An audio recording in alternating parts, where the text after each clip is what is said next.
छोटे से गांव में मिन्नी नाम की एक दयालु लड़की रहती थी। एक दिन जब वह अपने घर के पास के जंगल में घूम रही थी तो उसे ज़मीन पर पड़ी एक छोटी, चमकदार चाबी मिली। वह पुरानी थी और उस पर खूबसूरत नक्काशी थी। मिन्नी बहुत उत्साहित थी और सोचने लगी कि यह चाबी किस चीज़ का ताला खोलती होगी।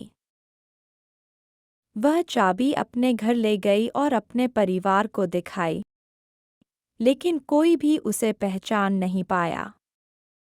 तब उन्होंने गांव के बुद्धिमान वृद्ध से सलाह लेने का निर्णय लिया। वृद्ध ने चाबी को ध्यान से देखा और कहा, यह चाबी गांव के केंद्र की है। यह एक छिपे हुए खजाने को खोलता है जो कई लोगों की मदद कर सकता है। मिन्नी यह सुनकर रोमांचित हो गई, लेकिन साथ ही उत्सुक भी थी। उसने उस खजाने के बारे में और जानना चाहा। वृद्ध ने आगे कहा, यह खजाना सोना या हीरे नहीं है, बल्कि इससे भी ज्यादा कीमती है। तुम्हें खजाने के संदूक को खोजना होगा और इसे इस चाबी से खोलना होगा। दृढ़ निश्चय के साथ मिन्नी ने अपनी खोज शुरू की। सुरागों को खोजते हुए वह गांव के एक पुराने, भूले बिसरे हिस्से में पहुंची।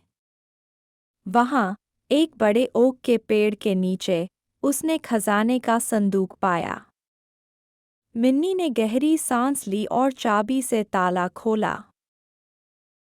संदूक के अंदर किताबें, औजार और बीजों का संग्रह था।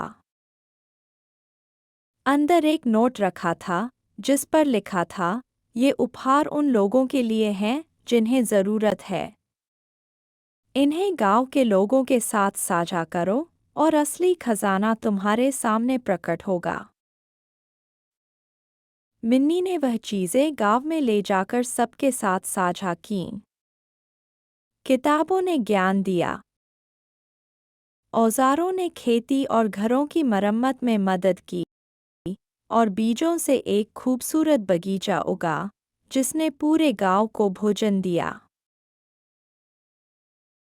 गांव वाले मिन्नी के आभारी थे और मिन्नी ने एक महत्वपूर्ण सीख ली, सबसे बड़ा खजाना वह है जिसे हम अपने लिए नहीं बल्कि दूसरों के साथ साझा करते हैं ताकि दुनिया को एक बेहतर जगह बना सकें। इस तरह मिन्नी के इस नेक काम ने गांव में सद्भावना की लहर पैदा की जिससे गांव और खुशहाल और जुड़ा हुआ बन गया। कहानी की सीख: सबसे बड़ा खजाना दूसरों की मदद करने और साझा करने में पाया जाता है। सच्ची मूल्यवान चीज़ वह है जो हमारे उपहारों और संसाधनों को दूसरों की जिंदगी बेहतर बनाने के लिए उपयोग करने में निहित है।